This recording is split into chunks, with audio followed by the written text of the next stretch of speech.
Hello বন্ধুরা, beauty স্নেকবার থেকে beauty আবারও হাজির। সকলকে অনেক স্বাগতম ছোট্ট একটা ঘোরাঘুরি ব্লগে। আশা করি প্রত্যেকে ভীষণ ভালো আছো। আমি তোমাদের ভালোবাসা আশীর্বাদে ঠিকঠাক আছি। আজকে শেয়ার করছি তোমাদের সাথে 23শে ডিসেম্বর 2024-এর ওই আগের দিনের ব্লগটা যেটা শেয়ার করেছিলাম খাওয়া দাওয়া রান্নাবান্না, আজকে ওটারই সেকেন্ড পার্ট শেয়ার করছি, ঘোরাঘুরি ব্লগটা। আমি, ছেলে আর আমার কর্তামশাই তিনজনে মিলে চলে এসেছি দেখো পানিহাটি উৎসবে।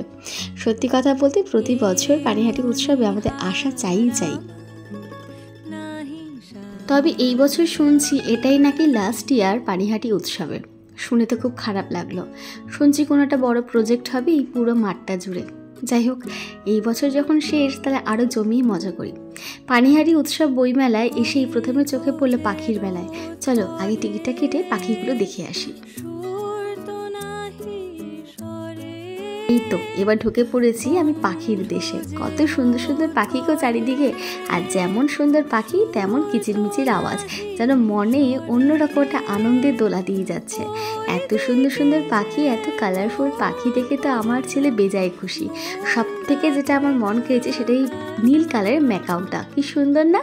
দেখো আমার ছেলের হাসিটা দেখেছো? ওর হাসিটা দেখার জন্য আমরা আরও বেশি খুশি হয়ে গিয়েছিলাম কর্তাগিন্নি।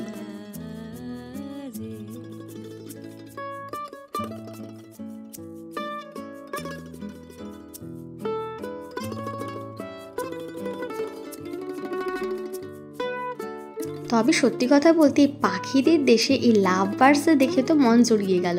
আরেকজন কর্তাগিন্নিকে দেখো কি সুন্দর ভালোবাসে একজন আরেকজনকে, না দেখে মন ভালো হয়ে গেল। চলো এবার পুরো মেলাটা এক্সপ্লোর করে ফেলি আমরা। চারিদিকে কত লোকজন, কত সুন্দর সুন্দর দোকানে পসরা খুলে বসেছে, দেখলেই যেন মন ভালো হয়ে যাচ্ছে। খাবার দাবারের দোকান, জামা কাপড়ের দোকান, মেয়েদের জুয়েলারির দোকান, সব কিছু মিলিয়ে যেন একটা জমজমাট পরিবেশ। যাই হোক, আর্ট গ্যালারিতে ঢুকে পড়েছিলাম, কিন্তু আর্ট গ্যালারিতে ফটো বা ভিডিওগ্রাফি অ্যালাউ ছিল না বলে কিছু তোমাদের দেখাতে পারলাম না। তারপরে আমার ছেলেকে তুলে দিলাম এই সেলফি জোরে। কি সুন্দরভাবে এই জিনিসটা ঘুরছে সার্কেল রাউন্ডভাবে, আর আমার ছেলে এখানে বসে ক্যামেরার সামনে দাঁড়িয়ে ক্যামেরার সামনে নাচ টাচ করছে। দেখে তো আমার ভীষণ ভালো লাগছিল। ও কত বড় হয়ে যাচ্ছে দেখতে দেখতে, এটাই মনে হচ্ছিল আমাদের।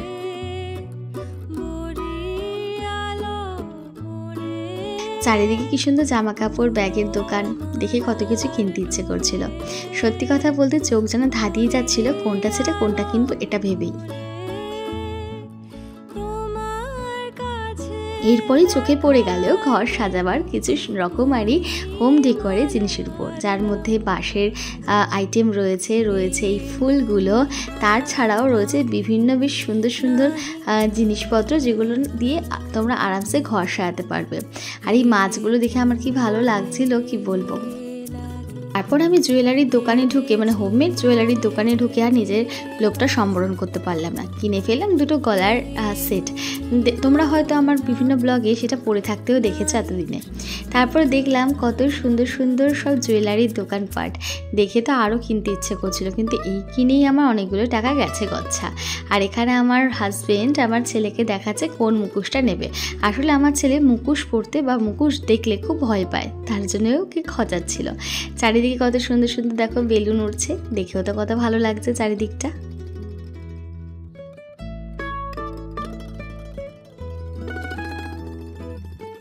কি সুন্দর দেখো কালারফুল লাইটগুলো না, আর চারিদিকে কত সুন্দর সুন্দর হোম ডেকোরেশনের জন্য কত সুন্দর সুন্দর শোপিস। মাটির শোপিসগুলো দেখলে মন ভালো হয়ে যায়, মনে হয় কোনটা ছেড়ে কোনটা কিনবো, কোনটা দিয়ে ঘর সাজাবো।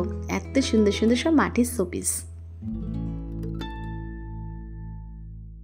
শোপিস দেখতে দেখতে হঠাৎ করে চোখে পড়লো চীনামাটির কাপ, প্লেট, বাটি, থালা, সমস্ত কিছু। কি সুন্দর গো সব কিছু আইটেম। এখানে আমার কর্তামশাই চা খেয়ে নিচ্ছে, আর মাঝখানে অবশ্য আমরা কর্তাগিন্নি আর ছেলে মিলে পিৎজা খেয়েছিলাম। খেতে খেতে ভুলেই গিয়েছিলাম যে ভিডিও করতে হবে। যাই হোক, পেট পুজো মোটামুটি হয়েছে, এবার আরও কিছু জিনিস ঘুরে দেখবো। অবস্থাখানা দেখো, ফুড কোর্টের সামনে কি প্রচণ্ড ভিড়, মনে হচ্ছিল লাইন দিয়ে দুর্গাপুজোর ঠাকুর দেখছি। যতটা না ভিড় পুরো মেলা প্রাঙ্গণে রয়েছে, তার থেকে বেশি ভিড় ছিল এই ফুড কোর্টের সামনে। তো এখন আমরা ঢুকে পড়েছি বিভিন্ন রাইডসের জায়গার। এত সুন্দর সুন্দর রাইডস আর এত কালারফুল লাগছিল যে দেখে যেন মন ভালো হয়ে গিয়েছিল। সত্যি কথা, দেখো এই সুন্দর কালারফুল নাগরদোলনাটা দেখে কতটা ভালো লাগছে, তাই আমি লোভ সম্বরণ করতে না পারে একটা সুন্দর ভিডিও নিয়ে নিলাম নিজের জন্য। মনে আছে আমাদের ছোটোবেলার বিভিন্ন মেলাগুলোর তে যখন আমরা ঘুরতাম, এই যে হরেক মালের যে দোকানগুলো, যেখানে এখন 30 টাকা মানে 40 টাকা এরকমভাবে লেখা থাকে হরেক মাল, তখন আমাদের সময় 10 টাকা 5 টাকারও জিনিস পাওয়া যায় যখন আমরা ছোটো ছিলাম, তাই না বলো? কত সময় পরিবর্তন হয়ে যায়, তাই না? আর চলো এবার একটুখানি জিলাপি খেয়ে নিই, কারণ মেলায় এসে যদি গরম গরম জিলাপি না খেলাম তাহলে কি খেলাম। একটু জিলাপি খেয়ে নিই, পেট পুজো তো হয়ে গেছে, এবার জিলাপিটা খেলে একটু মনটা ঠান্ডা হবে।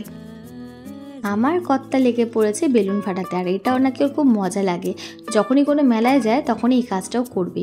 আর এবার অবশ্য জিতেওছে। কী জিতেছে তোমাদের সাথে শেয়ার করছে, একটা ব্রাশ, একটা সেফটি পিন আর একটা কিছু একটা ছিল, আমি বুঝতেও পারিনি। যাই হোক, কিছু তো জিতে এসেছে, এটাই অনেক। খেলেছে ভালো। আর সবথেকে বড় কথা, এগুলো না মানে বেলুন ফাটাতে বা তীর দিয়ে যেরকমভাবে বেলুন ফাটায় বা ওই যে নিশানা করে, ওগুলো আমার হাজব্যান্ড মানে খেলতে ভীষণ ভালোবাসে। তারপরে আরও বেশ দুবার খেলেছিল, সেটার ভিডিও নিতে ভুলে গিয়েছিলাম। শীতের আমেজে এত সুন্দর মেলায় ঘুরতে ঘুরতে ভুলেই গিয়েছি, তখন ঘড়িতে বাজে রাত্রি 9:30। এবার বাড়ি ফিরতে হবে। আর স্টেজে উঠে পড়েছে রূপরেখা, আর খুব সুন্দর গান গাইছে। চলো আজকের মতো বিদায় নিচ্ছি। কেমন লাগলো আজকের এই পুরো ব্লগটা অবশ্যই কিন্তু কমেন্ট সেকশনে জানিও। ভালো লাগলে লাইক আর শেয়ার করো। আর যারা ইউটিউব থেকে দেখছো তারা প্লিজ একটু সাবস্ক্রাইব করে দিও, আর ফেসবুক থেকে যারা দেখছো তারা প্লিজ ফলো বাটনটা প্রেস করো। তো চলো টাটা, বাই।